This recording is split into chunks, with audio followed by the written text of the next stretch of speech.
Pirmo greičio ruožo starte galinio pusašio granata neatlaikė įtampos apkrovos nuo tiek startų, kiek jų yra tekę jom išbandyti ir paragauti. Matomai, kad metalas kiek pavargo ir sulūžo galinė granata. Be abejo, tada teko važiuoti įsijungus avarinį signalą, neturint galinės varančios ašies.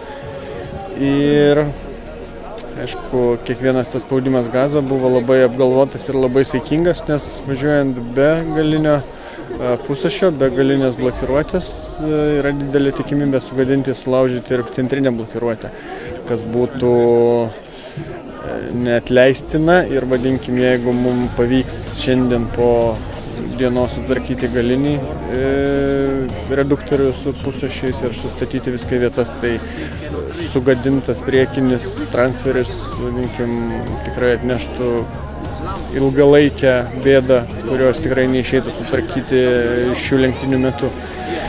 Tai tausojam tą priekinį diferencialą, važiavom, aišku, 130% saugiai, nes automobilis tikrai nėra prognozuojamas, jisai vieną kartą susukė vairą, jisai elgėsi taip, kaip jisai nori, o ne kaip tu įsivaizduoji, kad jisai turėtų elgtis.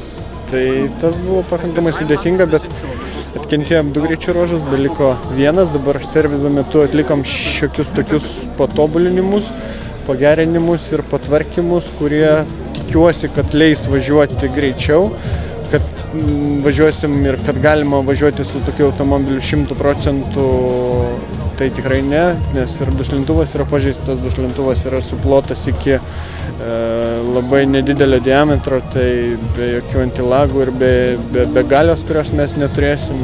Važiuosim, stengsimės pavažiuoti ir tada gale dienos žiūrėsim ilgesnį servizo metu, susitvarkyti, pasidėlioti visus tos brokus, kurie iškyla ir tikėtis tada geresnio rytojaus.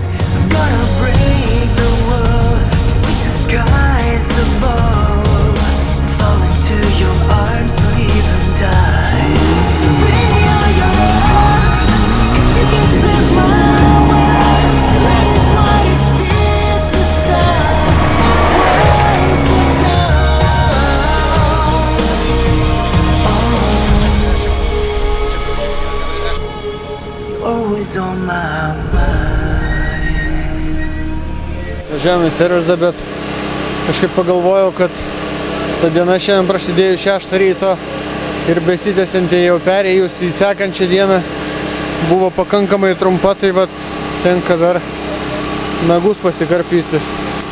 Laikas nuo laiko vis kažką tai pridėti ranką, kadangi turim nemažai reikalų, tai ir pats turiu prisidėti, bent jau tiek, kad visi tie maži darbai neužimtų laiko mechanikam, tai stengiamės padaryti, kad automobilis būtų rytoj toks, koks galėtų važiuoti labai greitai ir tokį, kokį mes įpratę vairuoti.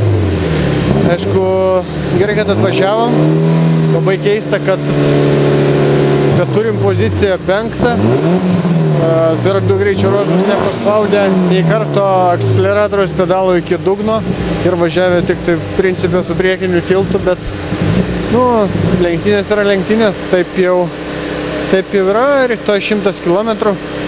Aišku, turbūt viltis pagrindinės kovoti dėl pergalės, turbūt jau jų nebėra, bet yra viltis turėti gerą laiką, yra viltis vis tiek važiuoti, davažiuoti iki finišo, galbūt nebegesti daugiau, kaip gedome šiandien, bet tai yra automobilių sportas.